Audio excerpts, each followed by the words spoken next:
10, 9, 8, 7, 6, 5, 4, 3. Good luck, studio. And now, ladies and gentlemen, it's my pleasure to introduce to you Paul Chandler, the Shy Yeti. He's not that shy. Oh, it's the Shy Life Podcast. Yeah! All I wanted was a pie, and then I hatched out of an egg. Okay, bring the mic over. He's ready to record. It's the quiet ones you've got to watch, you know.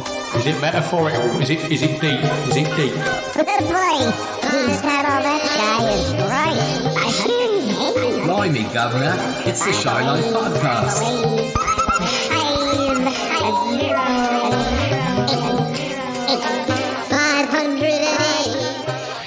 Hello, campers. How are you? Hello, listeners. It's me, Cuthbert the Robot. Welcome back to the Shy Life Podcast. It's really good to be here with you all. This time we are presenting to you our first Chatterbox episode of 2022.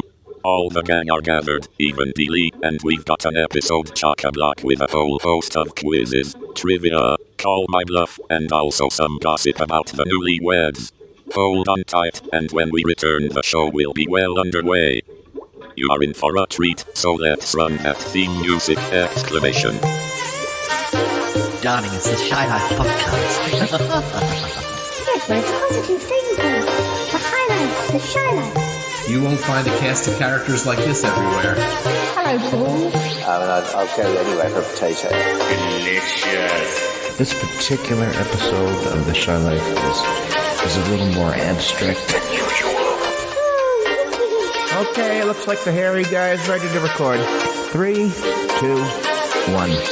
Go Shy Yeti. Oh, I hope he hasn't found out my secret. I think he has. If you thought that was bad, just listen to this. Oh, I can't wait. I can't wait for it to begin. It's the Shy Life Podcast. He's positively glowing. It's all gooey and meaty. Yum, yum, yum, yum, yum.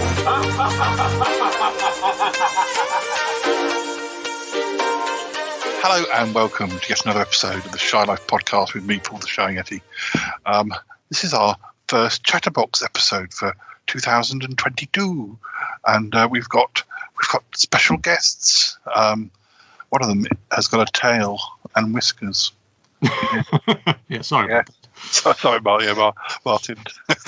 That's a very good. It's a very nice tail. It's a bit uncomfortable, but I try not to talk about it. You get it for Christmas. So Martin is one of the guests. Sitting on the dock of the bay, absolutely. And we've got Andrew and Lisa. Hello, Andrew and Lisa. Hello. We're here sharing a blanket, aren't we? We are. Because it's quite... Is it cold? No, it's nice cold. It's because the cat was You're on just here. cold, aren't you? I'm always cold. Yeah. Right. I got a hot water bottle. Have you? Where? Oh, I don't get one then. No. I've got one. Well, I haven't got one at the moment, but I will be getting one. It's chilly in the frozen south, then. It's all about the. Well, we don't put the heating on. We just have hot water bottles. It's the way of the future. The way things are costing. It's the way of the future. And we've got Toppy Smelly. Hello. Hi, Toppy. Hello, everyone. It is negative to 4 degrees here. Whatever, I don't know what that is Celsius, but it means it's very cold. It's colder than over here, I think. Oh, pretty much rivaling it. But we've also got Dealey, fashion conscious Dealey. Yes, yeah. I got to tell the story of Dealey. You don't mind if I tell the story, do you? No secrets. Sometime maybe in late November. Suddenly, I went away to my parents. When I came back, he had a freckle on his nose, and Toby couldn't quite tell me how that had happened. But we thought it was cat food, but we did try and sort of clean it off, and it didn't come off. So then we looked on the internet and discovered that older cats get freckles. So we thought, oh, he's got a freckle. And then this morning, I noticed he didn't have it anymore, but there was this kind of little black thing that was halfway across his face. So whatever was on his nose probably was dried cat food. It just took 2 months to Fair enough. Is it a beauty spot? Do you guys remember? This would have been early 80s, I think. It was a scare at our airlines because stewards and stewardesses, or whatever they called them back then, were getting these rashes, red spots would appear, and nobody could figure out what was going on. Like, what are they catching? Why are only they getting it? It turns out that this particular airline had issued a new kind of safety device that you would blow up. You'd put it around your neck and blow it up, the way they demonstrate on planes. Well, the paint was chipping off. And tiny little flecks of paint would adhere to their skin. Wow. And that's what the medical scare was. They figured it out after a couple of days. Amazing. I was going to say, is Dealey like, is it the twit in Roald Dahl, where he says about people with beards? He gets food in his beard. They get food in their beard. Bits of egg and butter and honey and stuff. It's always useful to have a snack for later, though, isn't it? The trouble is, he put his in such a place it wasn't very easy to get hold of. Got a couple of sausage rolls in mind. I've got some. I've got a few little questions about. This episode will be coming out around Valentine's, and as will have been revealed by the time this episode goes out, we have just learnt that Bettina Dupre and August Evans finally got married, but it was all very hush-hush and very sudden, and I think August moved at he just said he was going over to Bettina's house for Christmas, but he took all of his art equipment. But then he does tend to sort of paint anything that moves or doesn't move.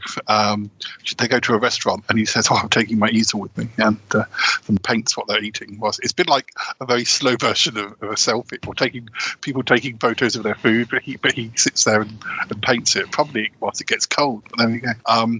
But yes, so he did sort of move out around Christmas, and so I haven't sort of necessarily been quite so much on the ball as to what's been going on with episode 500 and things. So yes, they got married. So only 200 episodes after the wedding of the year that never happened. But so if you guys will help me later, I still feel that we should buy them a wedding present. So we might have a look online and see what we can put together. But I've got a few questions which you may or may not know the answers of. So do you know Cupid has what name in Greek mythology? Hero. Yes. In Roman mythology, Cupid is the son of whom? Ooh, I don't know that. If you think back to last month's last episode's planets chat, yes, it's Venus. Oh yeah, that makes sense. All right. Planet of love. Has Venus got a moon called Cupid then? I'm not sure. Venus has no moon at all, I'm afraid. Oh. No. Well, it's about time it got one. Yeah, you can get them cheap these days off of Amazon. Leaving its offspring with the babysitters. I don't know. Got a freckle. Venus should get a moon. It sounds like a song. Do you know that could be a song? Another one in Roman mythology. With whom does Cupid fall in love? Even if you don't know about Venus, I don't think I'd know. Isn't there something called Stupid Cupid? It's Cupid's son. Is it Psyche? I don't know how you pronounce it. Psyche. Psych. So, wearing your heart on your sleeve has origins from honouring which Roman goddess? Venus. Venus. Apparently Juno. No, I don't. Juno. Terry and Juno, that well-known sitcom. This is in the Victorian era. Mean-spirited Valentine's Day cards were called what Valentines? Black Valentines. No, Be my git. They were called Vinegar Valentines. Vinegar Valentines, yeah. Those very tart. Very tart. I think a lot of our Shiloh Life podcast Valentine's episodes should be. I should have called the Valentine's episode Vinegar Valentine, except we had a happy one this year. But, those rascally Victorians. Was it red wine vinegar? Another Victorian era term for a mean and comically mocking Valentine's Day card shares a name with what TV show? Lost in Space. No. Penny Dreadful. I thought that was a book rather than a card, but there we go. Maybe. Yeah. Penny Dreadfuls were cheap Yeah. Hope magazines, I think. Who wrote the oldest known Valentine's Day message? Oi. Don't think you'll get this because I don't even heard of the person. The Duke of Orleans. It doesn't say when. They should have said the date. Duke de Orleans. Well, it has to be after Saint Valentine was sainted, presumably. Oh, it does say here. So it can't be ancient Egypt. It says here, when was the oldest known Valentine's Day message? So presumably that's linked to the other question. So apparently the earliest Valentine's Day message is from 1415. Blimey, Charlie. Quarter past 2 in the afternoon, dear. So, well, that's about now, isn't it? Yeah, about now. My goodness, when we were recording this. About the time our postie turns up, to be fair. How many roses are sent for Valentine's Day each year, Deals? What do you think? 7. Deals thinks it's 50 million. Oh my God, Deals, 50 million is the right answer. You're nearly as clever as. Well, put it this way: it's 50 million more than I've ever sent to anybody. Well, I think this show is we're cultivating a real sort of lost or unknown quiz champions, because we had Jay's Aragog, the spider, answering quiz questions, and he got everyone right, and now Dealey's doing very well. So. Does that include like roses the chocolates though? Because each box contains like sort of a couple of dozen roses, doesn't it? So. I like the idea of chocolate-covered roses. I wanted to ask you a question, actually, Toppy. Because I read recently that in England, in Britain, the thing about life being a box of chocolates makes no sense, because we have a guide on chocolate boxes to tell us what's what. And do American chocolates not tell you what's in each one? Well, many do. In fact, I'll wager all of them do. Yeah, I'd have thought that. It's just something I read, and I thought that can't be right. You can't just have random chocolates all across America. I mean, there'd be lawsuits everywhere, wouldn't it? Having anaphylactic shock. Yeah. Crunchy frog surprise, as in Monty Python. It just goes to show you should never believe things you read on the internet. Yeah. No, my grandmother, for instance, she was famous. She liked her box of chocolates, and she was famous for using her finger to smoosh every single one so that she knew what was inside. So, and because there were certain ones she just didn't like at all, and so why wouldn't you have used the guide? I suppose it's possible some don't have it. The cheaper chocolates, probably. You never know what you're going to get. I'm kind of getting quite annoyed about chocolates at the moment, because they keep changing the flavours I like for worse ones, and it's just starting to annoy me. Yeah. They've added a dreadful apple thing to the milk tray, and it's just apple. Oh, please! Apple cream or something. It's horrible. Yeah. It's just horrible. Speaking of which, I want my coconut back. Yeah. When it comes to box of chocolates, what are the ones you bite into and you like instantly go, damn, it's that one? It's the ones that are really, really hard toffee that look like a normal chocolate. Then you go, and your teeth just stop. Yes. Yeah, I don't really like the hard toffee ones, and I don't mind the strawberry creams and coffee creams, which some people hate, but I don't mind those. Coffee I can leave, but coffee. Strawberry and orange are fine. Yeah. Well, every year there's a protest about the first one in the Celebrations Advent calendar being a bounty, and I love the bounty. The bounty is the one I want. Yeah. What's in it? It's a coconut, chocolate covered coconut thing, and just everybody. It really gets a lot of hate every year, and I think one of these days they're going to listen to that and make it salted bloody caramel. I might have asked Toppy this before, but if I said mounds to you, would that be coconut? Yes. Yeah. Mounds, because sometimes you feel like a nut and sometimes you don't, and so you get a mounds bar. Over here. Bounty is coconut, isn't it? Yeah. But there's that story that John Pertwee went to America and brought back a mounds bar for Ingrid Pitt and presented her with a mound. And if you know Ingrid Pitt in appearances in Hammerfield, you can probably guess why she was presented with the mounds. Yeah. What a swell guy. Oh, very good. Well, I'll just say my least favorite are the chocolate-covered hard jelly, fruit jelly things, whatever those are, where it's the middle is a fruit flavor, but it's like in the form of a just slightly less dense than a gumdrop. No, it's like they've used a blowtorch on it to make it reduce. Yeah. Going back to the bounty, I do find, I think it's just my getting older or something. I do find a lot of those chocolates just too sweet now. I used to like bounty, but now I probably just find it too sweet. Wasn't there one? Was it Cabana, which was like a bounty, but it also had cherries? Cherry. Oh, I like those. Yeah.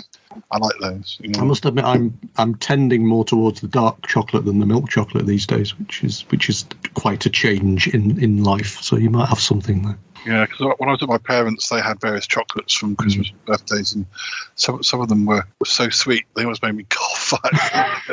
This is too sweet. Hit the back of my throat. I've got another question here. In what year did Hallmark launch its first Valentine's Day product? Oh, crikey. You're going to give us plus or minus 10 years? Yeah, can do. Yeah. Was it Dickensian? I'm going to say 1930. Lisa? I would have thought it was a bit earlier than that. Okay. I would have said about sort of 1910, maybe. Okay. All right. I'd have gone for something like 1840 or something. That's probably far too early. Oh, gosh, I wish I knew when Hallmark started, because I'm going to say, okay, I'll say 1915. Oh, my goodness. Toppy, I think you're the winner. But you're not. Bullet. You're one off, but it says that they offered to make Valentine's cards from 1913, but it wasn't taken up until 1916. So that was when they first started producing them. But yeah. Good. All over those Flanders fields. Almost if you were there. Have you been time traveling again? It's all a racket. It's all advertising and candy companies going, how can we sell more candy? And you're broadcasting live from this morning, so you know. Yeah. It's time traveling, you know. I don't know quite what this means, but who is the mother of the American Valentine? Oh, hey, what? The black looks from the UK. Right? I can say she popularised the greeting cards for Valentine's Day. Oh, so it wasn't Hallmark at all. Well, it says that most of her cards are now collector's items. This person, but I don't know. Oh, gee whiz! I bet I'll recognize her name, but I could never come up with it. I don't know. Esther Howland. I take that back. I don't recognize her name. She's a native of Massachusetts. I was just thinking of Esther Williams then. Yeah, so we don't know anything about her deals, and I can't do Wiki Wonder because I can't type properly because you're sitting on me. All right. We might come back to this because we've got another round of Call My Bluff coming up. So we'll have a proper quiz as well. But let me just see. We might sort of do the Call My Bluffs across the episode, so we might as well do the first one. If I can find the paperwork deals. Okay. So this is the first Call My Bluff, all related to Shy Life podcast characters. So the first one is Yeti Uncle John trained as a lifeguard, but was sacked for chatting and playing card games with alcoholic crabs. The second one is Cromitty had a promising career as a catwalk model back in his youth, but alas, the cats were allergic to him, and so he was asked to leave. And then the third one is Dragon Albert once set fire to his own bed when he had a very bad cold and sneezed into his own dressing gown. So one of these is true. Which one do you think? Is it Yeti Uncle John training as a lifeguard, Cromitty working as a catwalk model, or Dragon Albert setting fire to himself? Well, I can see Yeti Uncle John catching crabs, but not necessarily playing with them. So I'm going to go for Dragon Albert, I think. But you, Lisa? Yeah, I think I'll go for Dragon Albert as well. Sorry, we've got a cat leaping past us again. In fact, we've got some Dragon Albert books here, haven't we? We have, yeah. No, there was another famous Dragon Albert. there is. So, but that's obviously who he got his name from. So. Although maybe not, so I didn't know anything about it. Oh, maybe not. Yeah. Written by Rosemary Weir. Albert the Dragon and the Centaur, illustrated by Quentin Blake. Send you a picture of that later. Martin, or Toppy. My guess is the second one. What the catwalk. Yeah, I was going for the catwalk as well. I don't know whether Cromarty particularly likes walking on cats, but I do feel that was an accident waiting to happen. Well, I can. Well, let's get the person involved to reveal which one of these is true. It was me. Yes, Toppy and Martin were right.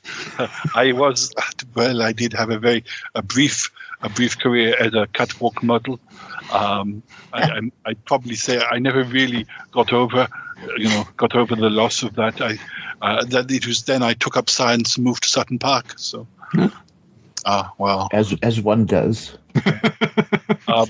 Now, as for the other two, apparently with Yeti Uncle John, they weren't crabs but shrimp that he used to play cards with. They used to start fights with ice cream salesmen. And apparently it was not his bed and dressing gown that Albert set fire to, but a passing Tory MP.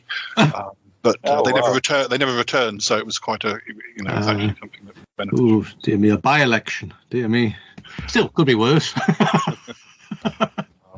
But yes, we've got 3 more coming up anyway. Well, so what have you all been up to? How is podcasting life? I'll ask you in the middle of the show rather than at the end. How is life on Vision on Sound, Martin?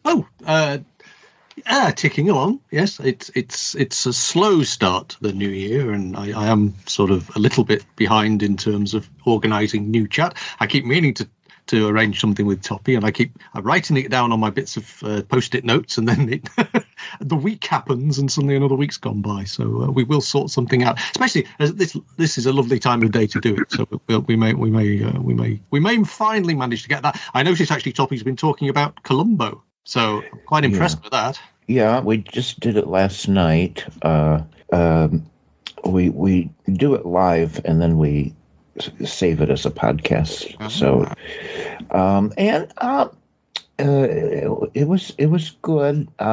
Ended up being a good show. There was obviously lots to talk about, and we only have an hour or so. So, there was so much more we could have said that we couldn't get to. But yeah, boy, there's a lot to talk about with that show.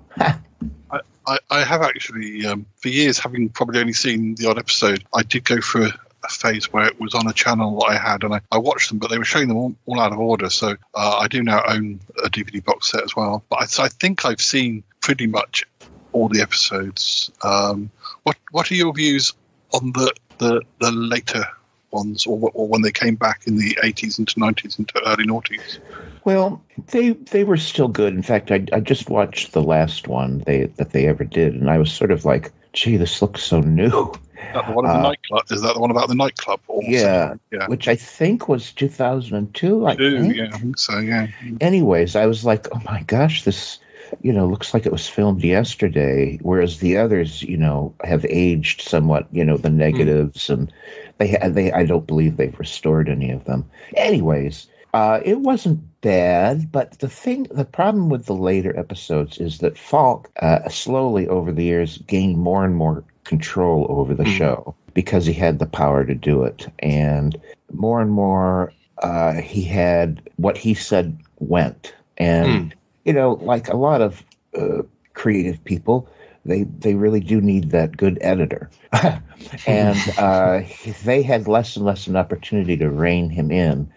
And so his bits of business sort of got a little much, a little too precious. Do you know what I mean? And I think that's the only place where it slid a little, is that he got a little full of himself, a little.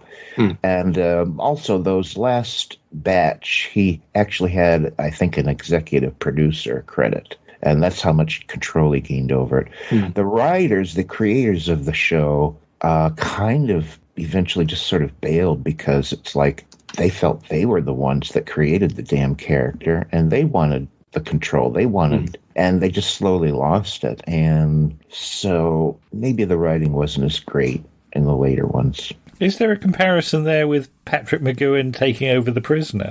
Well, he was friends with Patrick. I was going to say maybe sort of McGowan sort of. You know, there's a parallel there. Yeah. I didn't know that. Boy, is that a show I have to revisit because I only remember it from my childhood. I can't believe I haven't checked it out. But McGowan ends up writing it, directing it, starring in it, almost editing it as well, I think, towards the end. And he's also one of the most recurring guests on Columbo as well. Yeah. He is. Yeah, he so is. I just wonder if they sort of got ideas off each other in that respect. It seems every time I see an episode, out pops Patrick McGowan. Yeah. It's It's me. There's just a lot of villains who look a bit like him. Yeah. Did they ever explain that? Or there was a clone batch of Patrick McGowans that were made that were all evil? Like a fembot, but Patrick McGowan. It's weird, isn't it? There are about 33 of them altogether, and they're spread over 30 years or something. Is that right? You mean Columbo? Yeah. There's definitely more than a total of 30, but it's spread over decades because. Well, like the very first one was a one-off movie in '68. Yeah. And it took them a while to come back and do a second one-off, which got good ratings, and that propelled it to become a regular series. And then Peter Falk suddenly said, did I tell you I really don't want to do a weekly series? And they said, wait a minute, what are you telling us that now for? And that's when they came up with the compromise of having Columbo rotate with two other shows on the same night in a kind of wheel format. Mystery movie. Yes, the NBC mystery movie. And that actually was a bit of a stroke of genius because it gave everyone, including the writers, including the director, including everybody, they were able to spend longer on this basically less than 2-hour format, but a television movie. And it gave them the time to kind of do a quality show that, whereas a weekly show is kind of like they had to grind it out a bit. And so it was kind of a stroke of genius. I go on till about 78, is it? Something like that, 77? Yeah. And then NBC canceled the NBC mystery movie. And when Columbo came back, it was, I don't know. I don't know how they handled that. I'm sure it wasn't weekly. I think they were just specials, Columbo's special movies of the week or something. Have you ever seen Mrs. Columbo? I've still not seen an episode. Well, I have. I mean, I watched it when it came out, and I was delighted with it. But now when I was an adult, I realized how absurd it was, and so did the producers and everyone else, and they did the best they could to backtrack out of the whole Columbo relationship. I think they even changed the name of the show, like it became Kate's Mystery, or I don't know what it was, but they really got a lot of flack for daring to besmirch the name of Columbo with it. And it was a very short-lived thing. A bit like what happened with Macmillan and wife when they killed off the wife, and then it was just Macmillan or something by himself. Macmillan, I forgot. That's true. I forgot that happened. What's your favourite Columbo episode, or your favourite ones? Oh, there's a lot, but I'll tell you the one that I really enjoy, and it's the first one. It's the first one-off that they did, and it was with Jack Cassidy, and it was directed by Steven Spielberg. And if you ever want to study what a director can bring to a show, it's great to watch that Spielberg directed show after watching other Columbo shows. And there's nothing wrong with what later directors did. They were very serviceable. They told the story. It was all done fine. But then you watch the Spielberg episode and you realize, oh, this is what a director can do if they want. I mean, if they have the talent, if they have the vision. It is technically and visually vastly different from anything that they ever did again with Columbo. And it's a perfect thing to watch, just to figure out, well, what does a director bring to a show? Well, that you can see it right there in every shot. It's right there. I must watch them again because it's probably 5 years since I watched them all together. So I can. Oh, yes, Deals. When did you last watch Columbo? Yeah, here comes a hot water bottle now, Deals, and there's one going into your bed as well. Yeah. Columbo did get himself a pet for midway through that hound dog, whatever that was. Yeah, I like the ones with him in. Oh, sorry, I was going to say they're still showing. You're showing it on CBS. No, not CBS. 5 USA. All right, over here. Here. Every Sunday, all day. But Columbo Day. In the wrong order. Yeah. Yeah. Do you guys get Tubi? Do you have Tubi over there? Tubi? No.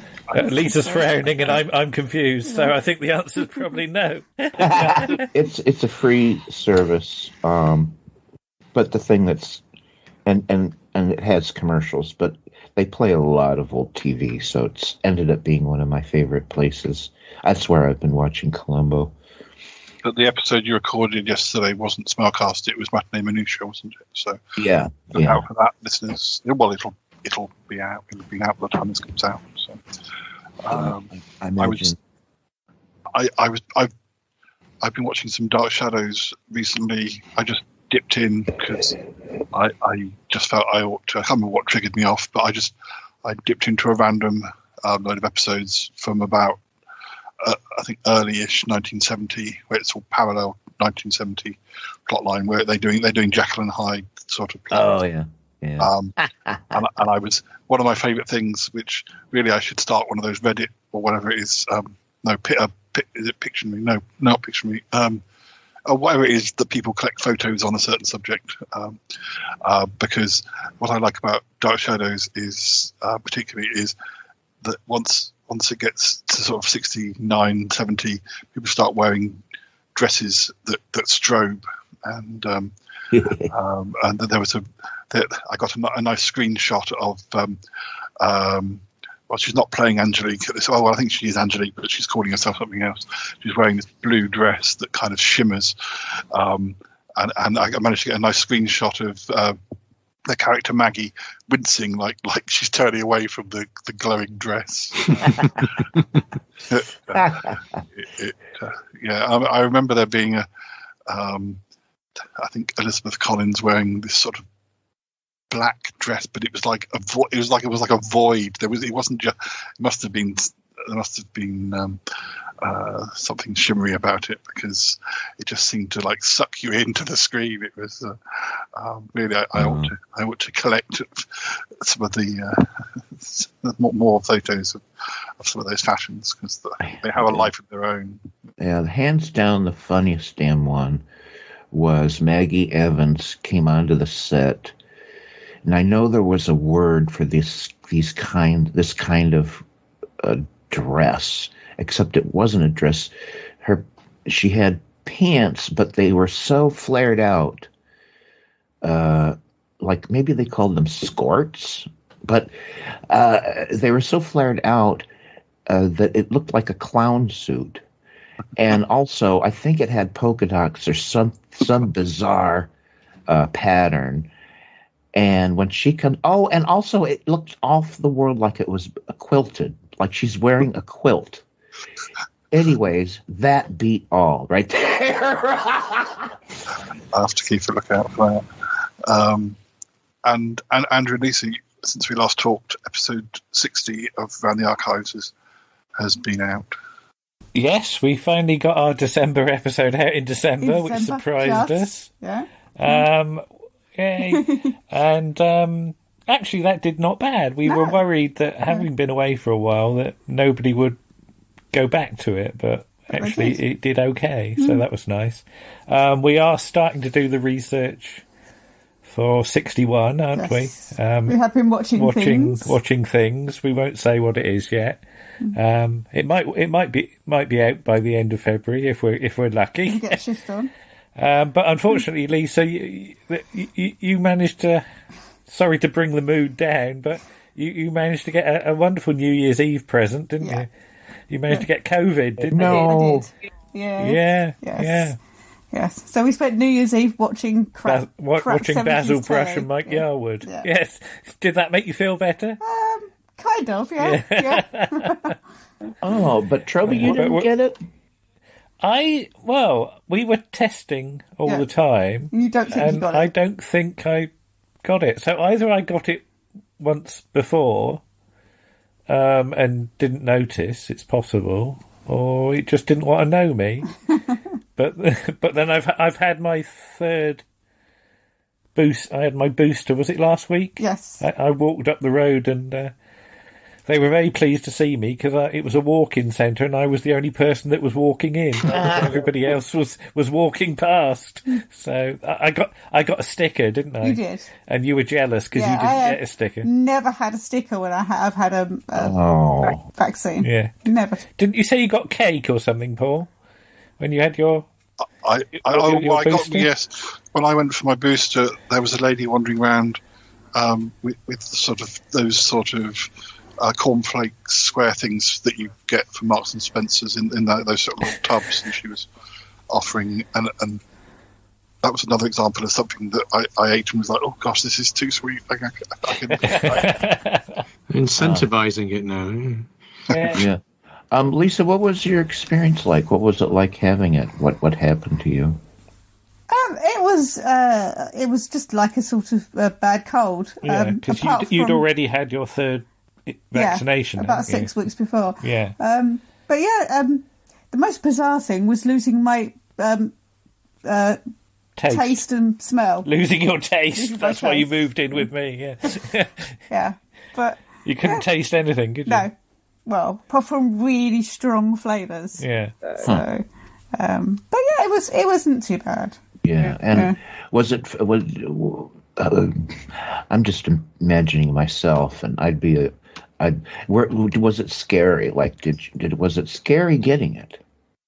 No, I was just sort of, I was a bit worried because I'd been to work the day before because I tested negative in the morning, and then the next day I tested and it was positive, and I was more worried the fact that I might have gone to work and spread it amongst other people.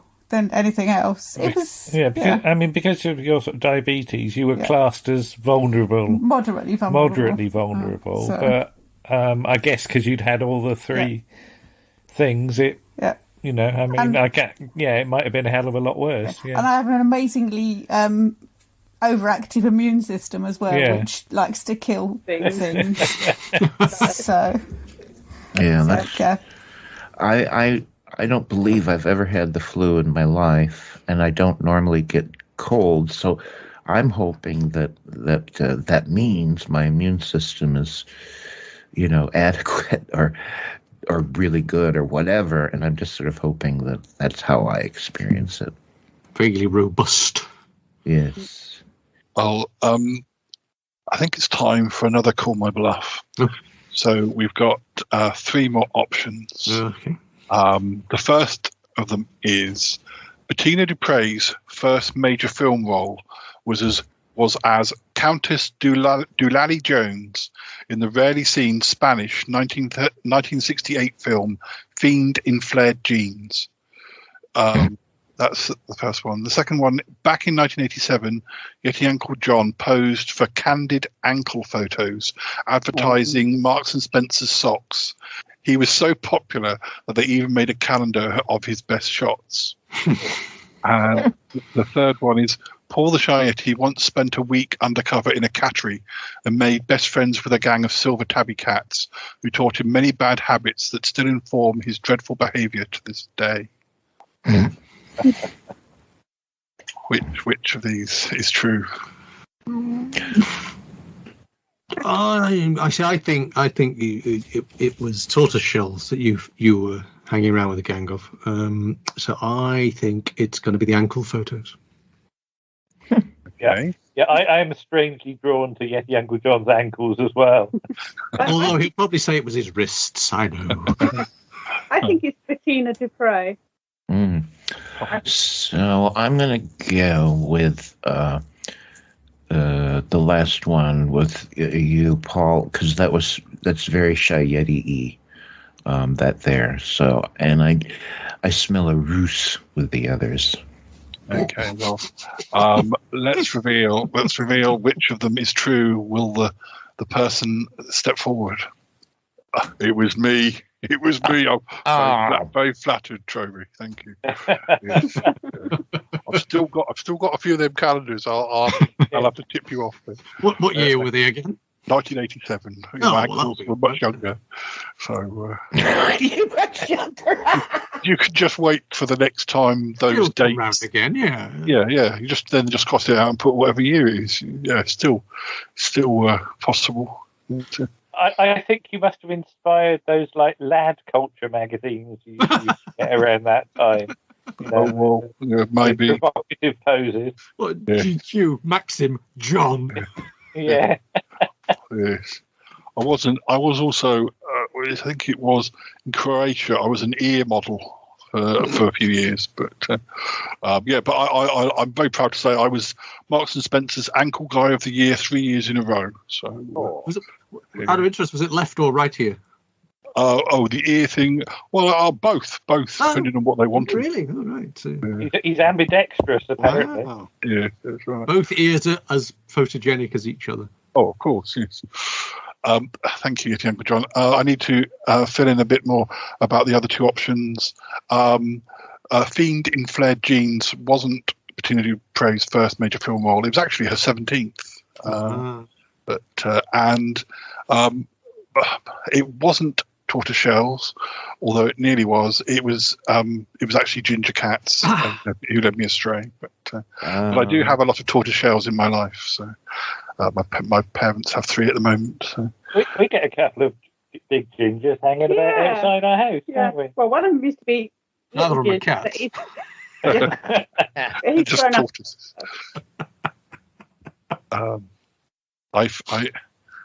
Deals, don't listen to this bit.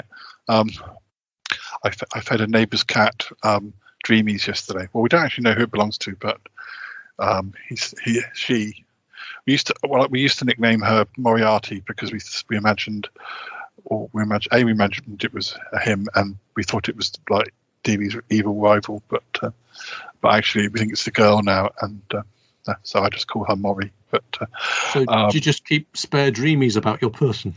Just in case. Well, Toby started it. He's been feeding out the window for about 5 years, apparently, and not telling me. But I was off the chance yesterday. So, and she just ate them out of my hand. She's not scaredy. But I'm just wondering if a tortoise shell cat is the same thing that in America we call a calico cat. Yeah. Is that the same thing? Yeah, I think it is. Yeah. It's a bit like cats that are called tuxedo cats. That's more of an Americanism, I think. Than I think. I don't know. Do Lisa and Andrew? Do we call tuxedo cats over here, or do we just call them black and white or whatever colour they are? I think they're just generally black and white. Yeah, I would have said black and white, but sometimes they call them tuxedo cats. But because tortoiseshell cats have an attitude, they call it tortitude over here. Because Rose has tortitude because she's a tortoiseshell. Actually, where's she gone now? She's gone upstairs. Gone upstairs in a hump. Yeah, we've got Martha instead. Yeah. So. I think it's time to, before we do our quiz and before we do our final Call My Bluff, I was just looking at a few possible things that we can do this wedding list for Bettina and August. I don't know if you've got any ideas for weird presents. I had a thought maybe his and hers or matching jet skis. Yes, yeah. I'll put you down for a couple of those then. We've got here 2-piece creative champagne glasses. They've got but they've got stuff at the bottom. I don't know if those, like hearts at the bottom of the glass, I don't know if they removable, or whether they stay there whilst you put real hearts. Actual, it's actually beating hearts. Little mouse hearts. How to ruin a good champagne. But I'd be a bit worried about having something sort of loitering at the bottom of my glass in case it detached from whatever was holding it down. Suddenly you found you'd swallowed it. But excellent. There's a Mr. and Mrs. Duck gift box set. It's only $4.99. We can get them about 10 of those. Well, I have. This is what I want to get. It's a little on the practical side, but a good solid iron boot rack or boot scraper. I'm not sure, but you affix it to the floor or somehow on the ground, and when before you come in, you scrape the mud off your boots. So I think that is a good, a little practical. Also, I want to get them a matching set of those joke plastic ice cubes with flies in them. Oh yes. So that's I think that's what I'm gonna do. I'm never sure with presents like this whether you should get things which are more one of the two, like more of the interests of one of them than the other. I think I remember when Nick and Ali got married, I was always sort of going towards sort of, what do they, what old TV do they want? And before I was thinking, oh no, well, just a minute, Ali is also part of this now. You can't just be. I'm so used to buying Nick like birthday presents and Christmas presents. It's always difficult, isn't it? Because if you just buy them the one TV set and they don't stay together, you have to saw it in half, and it's now so something that's got at least two is always a good idea, I think. Well, you know what I treated myself to recently, don't you, Paul? You saw a photo of it. I got myself a 4-incher. Yes. After waiting years for one, a telescope. Yeah. I should point out it's a 4-inch telescope. I don't know why people thought I was being rude. But yeah, I wanted to have a good look at the sky. So I don't know. Is there any scientific instruments that they might like? Well, I mean, I'm sure from August might. I mean, mixing paint is almost a scientific sort of... A mixer? Yes. A kitchen mixer. That's not a bad idea, is it? Yeah. And I think it's not... What are you grinning at, Lisa? I'm just thinking about the boot scraper, it's all right. The boot scraper? Yeah. Oh, you better explain Mr. that. Pooter. In Diary of a Nobody, everybody trips over his boot scraper at the door. He has to get it moved. Yeah. Boot scrapers can cause accidents, so yeah. I think you can pretty much buy anything artistic as long as you get patina, like lots of whiskey and brandy and gin and stuff. I thought actually that mixer would be a good idea because when you sort of mix two paints together and you get a third colour, that's like if you rotate it clockwise. You can get mixers now that go the other way, so that if you've got a pre-mixed paint, you can make it go backwards and separate it back into the two colours. So that might be quite fun. I think what colours you can get out of one. I think as long as Bettina can have a cocktail, she doesn't mind what painting August does. But she can have a different kind of mixer, a cocktail mixer. Exactly. Yeah. Well, so long as you remember to change the heads, you could probably get one that you could use for both. Oh, now that's perfect. Yeah, but you just don't want to end up drinking paint. So. No. Unless it's got whiskey in, and then maybe you just kind of give it a try. But I was going to say that there are some artists who actually do use sort of food stuff in their art, don't they? Like sort of egg yolk and things like that. So, there are quite a few artists who drink terps as well. That's true. Yeah, I think Bettina's a bit too classy for terps, but terps causes terps. That's what they say. Let me see. I think any more questions on here, and then otherwise we'll do a quiz. I can do this one. What type of movie is the 2001 film Valentine? What type of movie? pie of romance, of course. Romantic rom-com. I'm going to say horror. Yeah, I would say horror. Vampires? It is. It's well, funnily enough, it says horror, but it's actually probably more specifically a slasher film, and it does have David Boreanaz is in, so he's not playing a vampire this time, but there's a former vampire. There's a former vampire involved in the cast. Talking about vampires, we're still having trouble with our yoga vampires. That they appear to have. I'm going to probably have to have a chat with you sometime, Andrew, about any thoughts you've got about how to deal with vampires. But we're going to have a conflab about that. Yeah. The trouble is, we've sort of, the magpies have sort of, and some of us have sort of driven them out of like the local area, but we haven't sort of, we know they're somewhere else probably nearby, but we need to contact a local vampire hunter. Deals, what are you doing? You can't hunt vampires. Dear oh dear. Let's have a look at the quiz. Are all the Van people, the Van Helsings and the Van Lutyens, are they all under V in the phone book? I mean, is the Dutch telephone directory just basically V? V, yeah, I think so. Right. Okay. Or whether they use nom de plumes. Yeah. Vampire Hunter also is under V. Oh, dear me. Right, let's have so you can decide what subject you want. As we know with this site, it's not always strictly that, like history is art, is the history of ballet, but we've got art, astronomy, biology, commerce, entertainment, fashion, film, food and drink, football, games, geography, general knowledge, history, literature, mathematics, medicine, music, nature, Olympics, politics, religion, science, sport, television, theatre, words. Have we ever done science on this one, Andrew? I can't remember. It just means that none of the rest of us might not get it. Well, I was going to say we did astronomy the other time. Yes. My vote would be for something that we might all know about, like games or something. So, assuming that means like sort of more than sport. I think I might just choose 10 questions in case it ends up being more sporty than we like. But, if it like includes Monopoly, I'd be fine. Yeah, I'll put it down to 10 questions, and then we can always do two. You've taken up the word game thing, haven't you, Paul? Wordle, yes.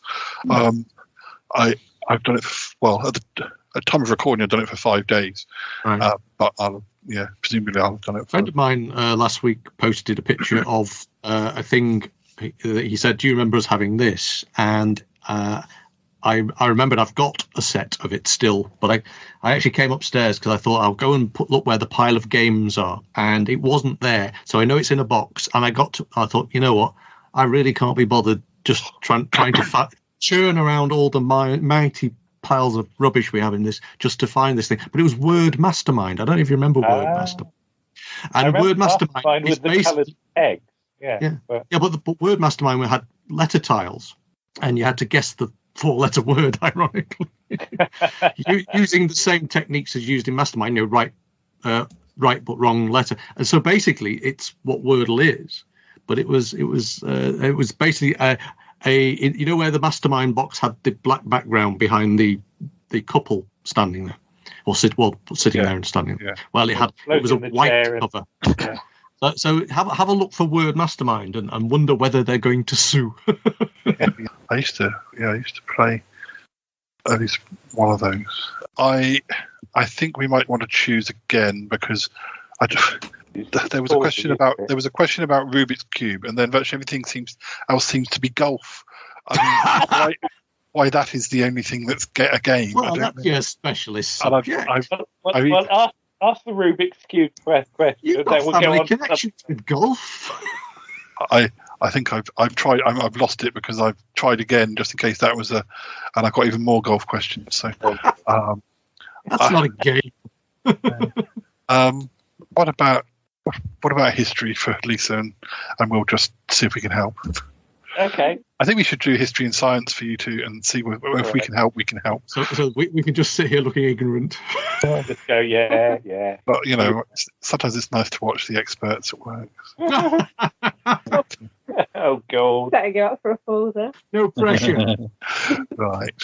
Actually, I'll just put the. I'll give you the answers immediately rather than waiting till the end. Yeah. Okay. In Greek mythology, Pygmalion was the king of which island?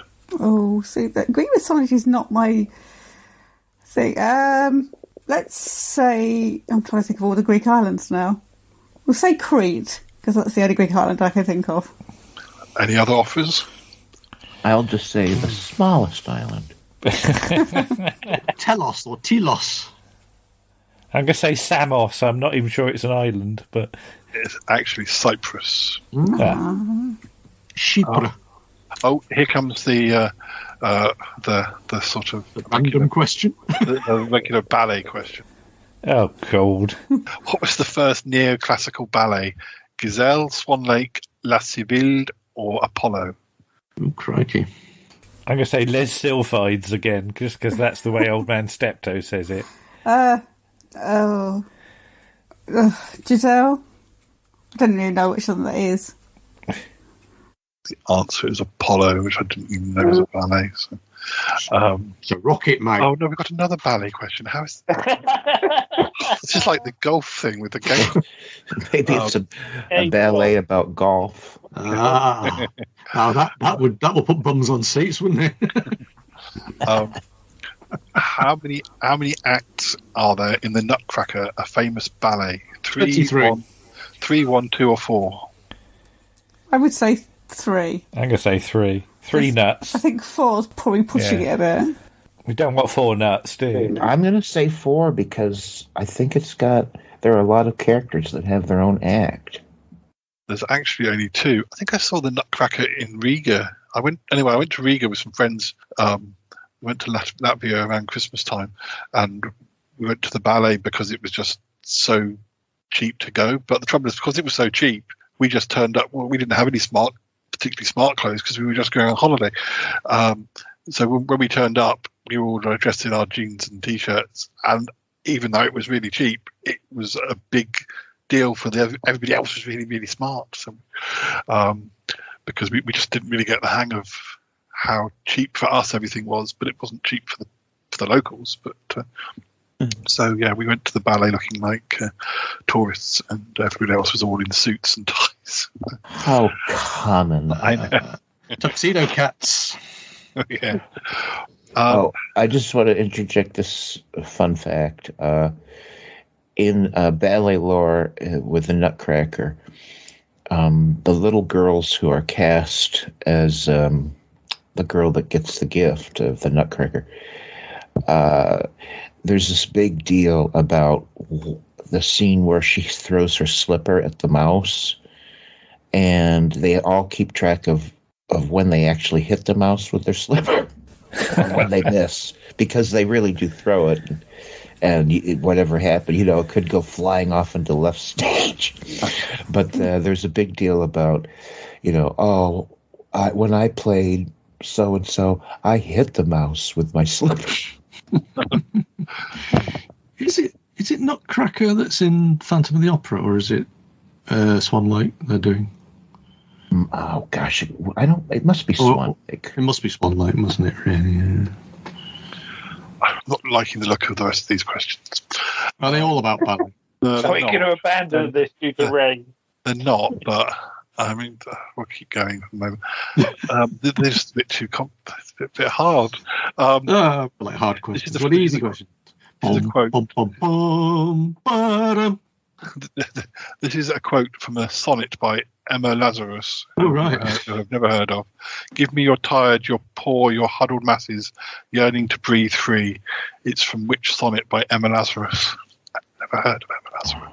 Good Lord. I was going to say Shakespeare. Don't know. That sounds like something like isn't that something to do with the American independence thing or something? Or what the thing that's on the Statue of Liberty or something? Yeah, I do sort of recognise the quote, but I've never heard of Emma Lazarus. But it's a sonnet called the New Professor Lazarus. It's called the New Colossus. Okay. Moving on. And this is a good one. Which British Chancellor of the Exchequer introduced a super tax or surtax for the very rich? Oh, Dennis Healy. It's earlier than that. Lloyd George. Yes. Yeah. That was around in blankety blank, wasn't it? Super tax. Super tax. Super tax game. Super tax game. Super tax It's on the game. Monopoly board, isn't Super it? tax game. Boom. Yeah. It's on the Monopoly board. It's on the Monopoly board. All right. I Okay. think. Yeah. Which four-letter word beginning with E is a British historical term for one of the four officers who command the yeomen of the guard? Wait a minute. Did we get an answer for the last one? It was David Lloyd George. Oh, I thought he said Boy George. And it was I'd like to say. They're quite similar. they both had a good singing voice, apparently. Yes. Which four-letter word beginning with E is a British historical term for one of the four officers who command the yeomen of the guard? Lisa? Oh, I was watching a thing about the Tower of London yesterday, and they didn't mention that. It's a bit like a Doctor Who monster. Nearly the same spelling as a Doctor Who monster. Elec. I can't think of anything that starts with E now. Well, I'm looking blank. It doesn't, but it still sounds quite All like right. Exos. No, I think you're going to have to tell us. It's Exon. Oh. What? And the Doctor Who monster would be an Axon. Listeners who don't know. Exxon with two X's is an oil company, isn't it? Yeah, Or was? it's just one A. But we might get Yes, I still have shares. Yeah. I think it was before that horrible oil spill. we might get this one, maybe. Who always holds the title of the Supreme Governor of the Church of England? Sutherland. The Supreme Governor. That would be the monarch of the time. So at the moment, it's Queen Elizabeth II. That's right. Yeah. And you know why it's called Supreme Governor and not Supreme and not the head, which it was when it was originally when Henry VIII founded the Church of England. He was the head of the church, but when Elizabeth I came on the throne, because that was associated with kings and they didn't think she could do it, she changed it to Governor of the Church of England. Governor. If you could campaign for a title, I don't know if you could do that. Probably not. But if I was there in the UK, I'd want to be sirloin of beef. Yes. I think we've got a few of them actually. Or gammons, anyway. This one I don't. Which of the following was a founding member of the Cobra movement?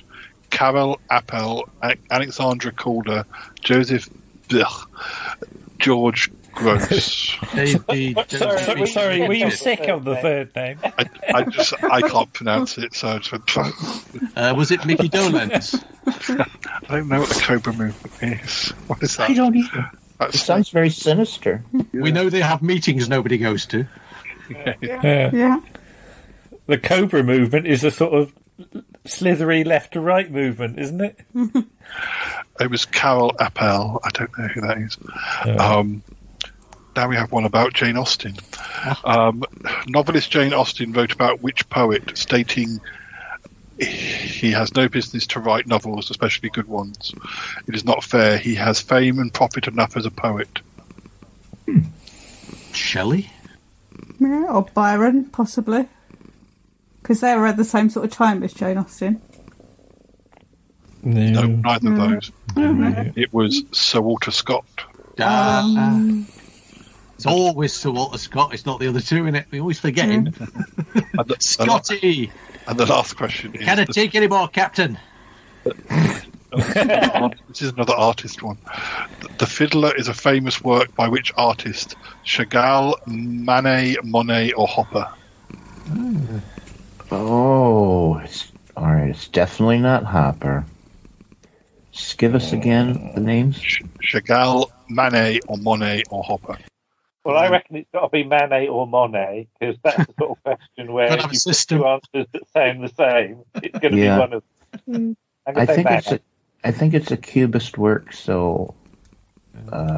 Manet, Monet, Monet. That's what I was thinking, Martin. That was good. I was thinking that to myself. I've now invented an ABBA musical which crosses with art. And it is a ballet, an ABBA ballet. How about that? Yeah, I'm going to go with Manet. No, it was Chagall. Oh, boo! Nabbit. I really don't think we can stomach another 10 questions. No, I think we'll do. I think maybe we'll do two. We'll just do two and see what sort of questions come up under science. But, all right, go on. Science of ballet. They call it general knowledge. Yeah. Here's 2 questions on science. All right, if you like it, we'll come back for more next time. Just 2 is enough. Well, the first one's easy. What year did a man first walk on the moon? I refuse to answer. Is it so easy? Wasn't it Lionel Jeffries? What? A harder question is, what year did a man last walk on the moon? Yeah. But, 1969, but... Has anyone walked on the moon since 1969? 1972 is the last one, yeah. Unless... And, of course, when did the first woman... Actually, Lisa, with my 4-incher, you saw where they landed, didn't you? I did, yeah. Yes. We got the ocean that they landed in. You can't see anything. You can't see their lander, but we couldn't see their footprints, but we saw where they were. Mm-hmm. You need your 12-incher for that. Oh, you need a big one. Yeah. Are you saying you saw it with your telescope? Well, no, you can actually see it with your naked eye, actually, but it's just one of the big ocean. It's like the man in the moon. You've got it's basically his right eye. If you look at the moon, yeah, okay, you can see the sort of but they landed basically near his right eye. Yeah. Oh, okay. Huh. So this is our second and final question. The rotation of which planet is gradually slowing down? Earth, Mars, Mercury, or Venus? Oh, I know this one, and I'll be intrigued to know if you can work it out why. Well, I think definitely Earth is. Lisa? I don't know. Mercury? It's the Earth because the moon is dragging on us. Right, yeah. So, eventually the Earth and the moon will come to a point where the moon... Though I think it's meant to take about 50 billion years for the Earth to stop completely. And given that the sun's going to explode in a lot less than that, then we don't have to worry about it. Because I've got a book on the moon by Maggie over there, haven't I? Yeah. Actually, pass me the book. I'll see if I can find it. Because it's got other books on top of Get in it. the way of me releasing my next episode. Right? If you hold me recorded, Lisa. Keep nattering. I'll look up a moon fact for you. We're agog. We're just agog. You tell us at the end, and we'll do the. I've got to find it yet. Yeah, we'll do the third Call My Bluff. So here's the final Call My Bluff. 3 options. Only one of them is right. Okay. First one. Sniffy Martin once sniffed so hard that half a watermelon went up his nose, and he had to have it surgically removed. Or, in 2003, Charlie Gurr briefly decided to give up show business and became a counsellor for Lonely Pies. Sadly, he ate most of his customers and so returned to showbiz. Or, Paul the Shy Yeti once worked in a library where all the books bullied him because he played cheesy 80s pop music whilst TV stocked the shelves. If I'm going to guess Sniffy Martin, and then at the end you tell me, no, you're wrong because he really put a grapefruit up his nose, I'm really going to be pissed. I'm going with Sniffy Martin and the watermelon. You see, I think that the watermelon is a problem. I think because it would if you sniffed hard enough, all the filling of the watermelon, you'd only be left with the skin, and it would fall out on its own. You see. So I don't know. I feel that Paul got bullied by the books. Is that right? The books bullied you? Is that what I heard? Well, I have to Andrew and Lisa just give their options first. hedging towards Sniffy Martin as well. All right, okay. I'm going to be awkward and say it's Charlie Gare. Well, can the person whose story was true please step forward? You need one of those TV pauses now, and the person is... It's me. I was bullied by the books. I was bullied by the books. Oh. Even the shelving imps objected to my musical taste, and their musical taste is atrocious. But yes, I was bullied by my own books. What music did they like? I think they liked some really obscure sort of ballet music. Yeah, to do with golf, some sort of golf ballet. Golf ballet music. Wow. Yeah. As for Stiffy Martin, it wasn't half a melon; it was actually the whole melon, but also a package of jelly babies. Do you think for the jelly babies, the melon felt like it was the whole world, and they were just living on the melon? Yeah. They probably, if you stuck them all over, they'd look a little bit like the COVID virus graphic, wouldn't they? The jelly babies on a watermelon. And as for Charlie Gare giving up show business in 2003, it wasn't 2003. It was actually 2002. And yes, he did eat most of his customers. But so yeah, not the best counsellor for lonely. Well, that's the fox and the chicken house, isn't it? Really? Yeah. So, Andrew, have you found anything out for us? Yes, I found about the. I'll hold that, Lisa. Thank you. Mm-hmm.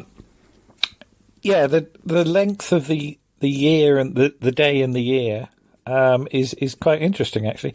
400 million years ago, the day was 21 hours 54 minutes long, and there were 400 days and nights in a year rather than 365.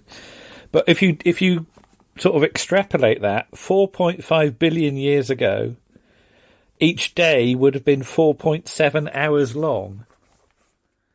So the Earth was really, spinning like mad then. Whoops, there we go. And instead of 365 days in a year, there would have been 1,827 days in a year. I'd still be a teenager. So there you go. So the Earth has definitely slowed down in 4.5 billion years. There you go. Excellent. But has the Shy Life podcast slowed down? I don't think so. I think it's speeding up. The years go even quicker. So, a few more facts about Valentine's and things. Letters to Juliet are sent to which city every year? I've been there. The podcast. Verona. Yeah, Verona. And what do yellow roses symbolise? Someone's run out of red paint. It's friendship, is it? Yeah, it is friendship. Yeah. Okay. I know they say don't eat yellow snow, but don't send yellow roses. Yeah. What brain chemical is known as the cuddle or love hormone? Oh, crikey. Oh, Christ. That's not the dopamine hit, is it? No, it's not dopamine. Oxytocin. Oxytocin. Do they have that in cans? Yeah, I think they do. Is that what OXO cubes are made out of? Is that why that OXO family always stayed together? That's what it says here. Yeah. Saint Valentine was said to have been martyred in what year? Well, that's a silly question, because said to have been martyred. Well, I could go around saying that they were martyred in, 1912. And so whatever answer we give could technically be correct. That's what I heard, is actually the year 269. That's very precise. Wasn't that the depths of the Dark Ages? Or or we're not quite in the Dark Ages yet? I'm not sure. I think Dark Ages is after the Norman Conquest, isn't it? So. Oh, this is a nice one. I didn't. Gosh, I'm quite a Valentine's card sender. In fact, I have about three or four or five people I regularly send cards to, just in case their partners forget, so at least they get a card. But I didn't know people sent Valentine's cards to their pets. I don't think I've ever done that. How many people typically buy Valentines for their pets? 6. It's not. It's actually 9 million people. 9 million. God. People buy Valentines for their pets. Is that in the world? Or on the Isle of Wight? I don't know. Just in Byfleet in Newhall. Well, I don't know. I mean, at Christmas time, you go down these sort of supermarket aisles, and there's gifts for pets, and you do sort of. I find myself wondering whether people have got more money than sense. That's a really one of the fastest growing markets in the last decade are pet toys. Whereas ours are just happy with a screwed up bit of paper. See, that's it. I'll miss a financial fiscal opportunity anyway. See, I'm sat there thinking that's ridiculous. Someone else is raking it in. Yeah. Well, one of my all-time, that's silly. I was about to say one of my all-time favorite things to do. That's a bit of hyperbole there. But one of my favorite things to do. I love going down. Of the universe. Yeah, I love going down pet food aisles and looking at pet food. And I don't have a pet, but I'm always amused by the lengths they go to make the food appealing to humans. Like, they form the gunk into what looks like sliced turkey and gravy, and it's just gook that they've shaped. Anyways, I'm terribly amused. No, there's a series of adverts which is basically it's like some sort of gourmet cat food or something, and it's really sort of geared to make you think you're giving your cat a much more special. Yeah, they're making it like. You go down the aisle and say, "Ooh, that looks tasty. I'll get it for my cat." Nice. Which pets are trendy at the moment? Oh, cats and dogs are out. Oh, it's bunny food. It's bunny food down aisle number 8. I saw a video on Instagram today of a kitten that was growing up with a rabbit, and it was watching the rabbit hopping, and then it tried to do hopping as well, and did bound him like it was very cute. It thought it was a rabbit. Come here for the conversation, stay for the kitten videos. Hey, you cat owners over there. In America, there's this dreadful shortage of cat food. For some reason, there's plenty of dog food, but you go to the market and the shelves that are supposed to have 50,000 varieties of cat food, they're like bare, kind of. They're like there's some sort of supply chain thing. Is that the same over there, Paul? Or Lisa? You got the cat food There has shortage? been a little bit of a cat food shortage because we had cat litter when the pandemic started. That was very short supply. We had to go on the hunt for cat litter one week, I know that much. But and some cat foods have been short in supply. But the thing we're finding at the moment over here is tissues. There's not a lot of tissues on the shelves for some reason. So is everybody blowing their nose I think too it's much? the cardboard for the boxes. All right. Having trouble getting it in from wherever it comes from. So, is there a recipe for homemade cat litter? Should you need it?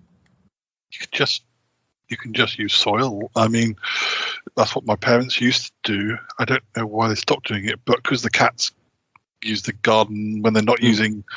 But my cats used to stay indoors at night. I used to remember them bringing trays of soil for them.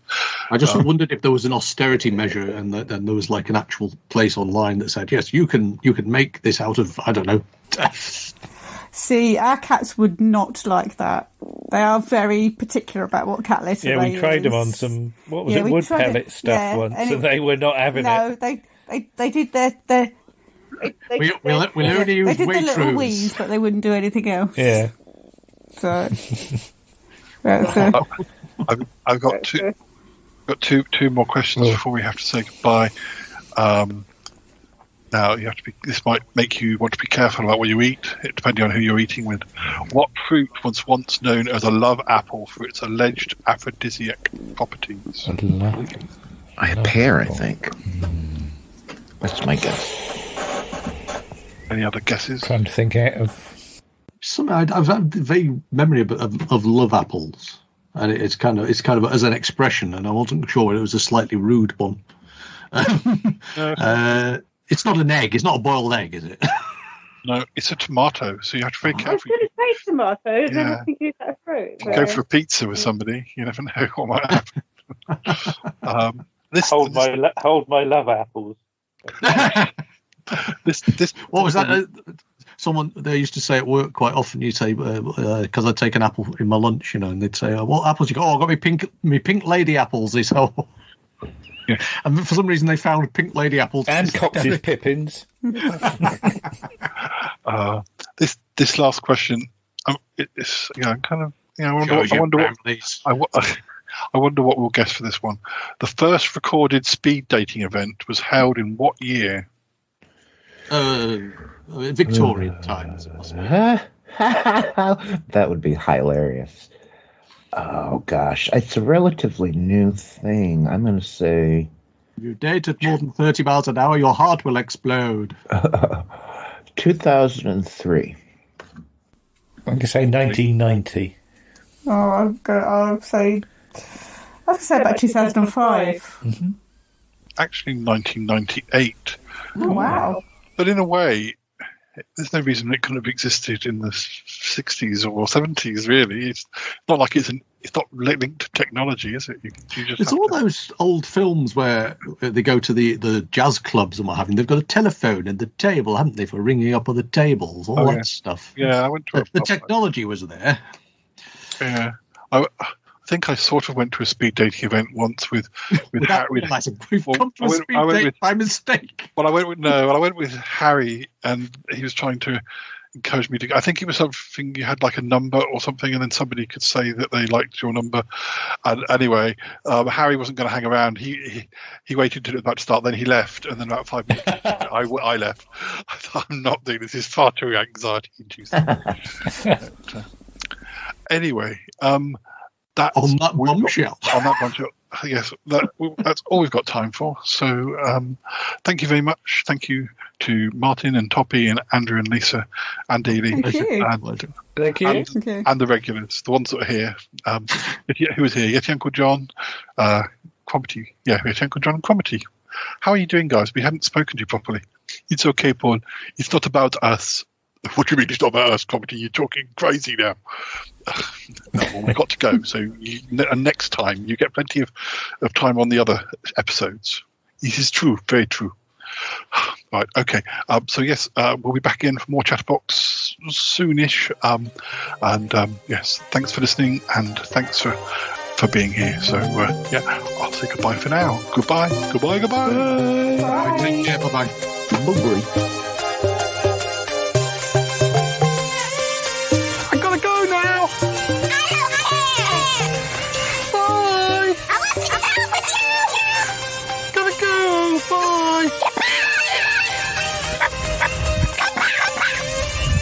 Goodbye, goodbye, goodbye, goodbye, goodbye, goodbye.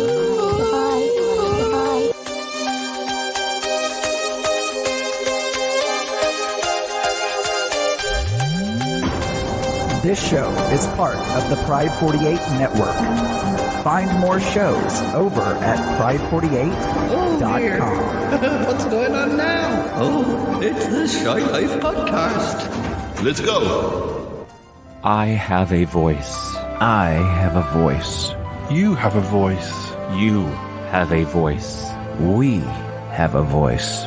We have a voice. Unique voices in podcasting. UnivazPods.net.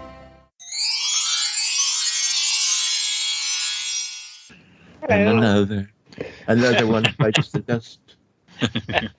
Hey, everybody's here. Hello. Including Dean.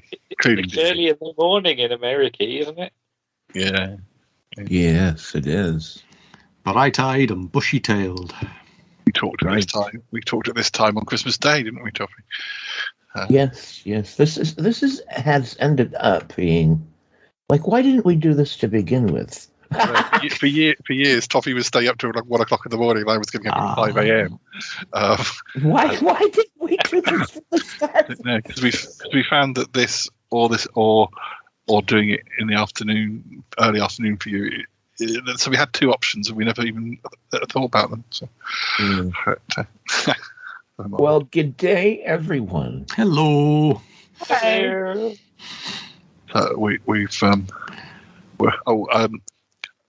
I'm setting this Chatterbox after the Valentine's episode, so you have to know that Bettina and August get married. They elope and get married on the Valentine's episode. So this is happening immediately afterwards. So we didn't know about it. So I want to look for. Yes, dear. I want to look for ridiculous wedding presents for them. So we'll pretend to be putting together like a. So when I say I'll put you down for that, I'm not really putting you down for it. I'm just. They've got a wish list. Oh, so I don't have to worry about costs then. You're not going to get a bill at the end of it. So we'll just I'll just pretend I'm putting it in the wish list or whatever. But dear, are you going to chip in? Are you chipping in? Where should we start? Ooh, I've got notes. Cool. Before we start, we're getting the notes, people. What you did wrong. What did we do badly last time? Could you improve your diction, please? Where's it gone? I've got a few things. Ooh, you've been joined by an unknown bot. Oh. Have we? Oh, it went away. That's scary, dear. Is that your bot? You got a bot? No, you were. It said unknown bot joined, popped up, and then disappeared again. So scary. Yeah, that's scary. Didn't know anyone could do that. No, we're not being monitored in Russia, are we? Probably. As long as we get the downloads, I don't mind. Okay, I'll do a little. I'll do a little intro. You ready, Dales? You ready? Yes. Oh, you're so handsome.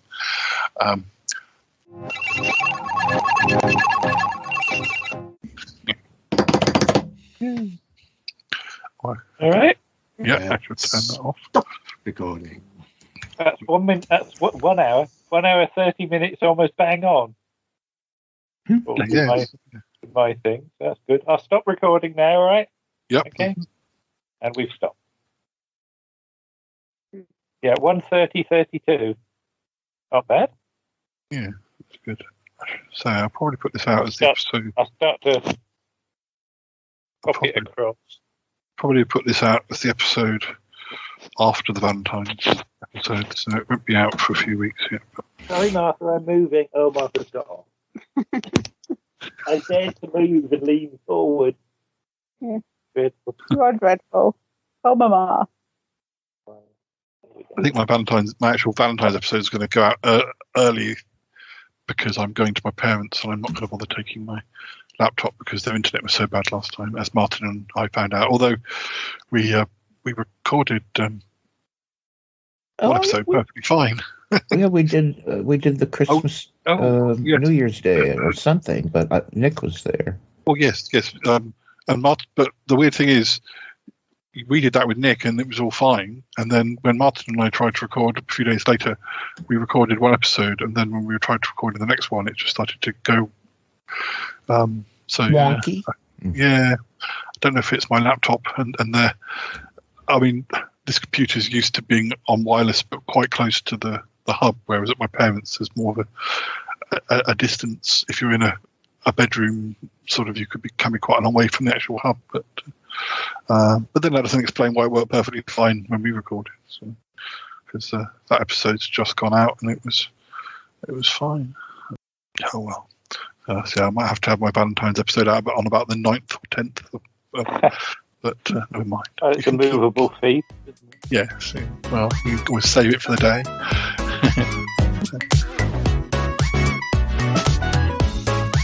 Oh, I think that was a wonderful episode, don't you, Toppy?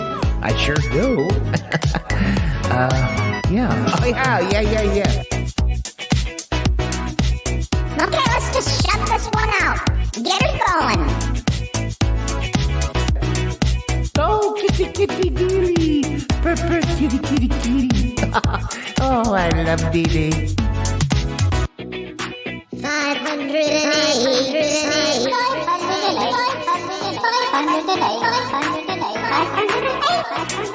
Well, you know what I treated myself to recently, don't you, Paul? You saw a photo of it.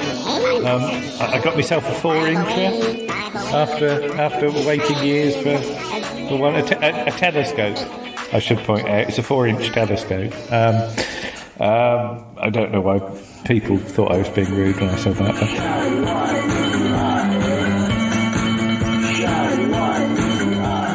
I must watch them again because it's probably 5 years since I watched them all together. So oh, yes, Jules. When did you last watch Columbo?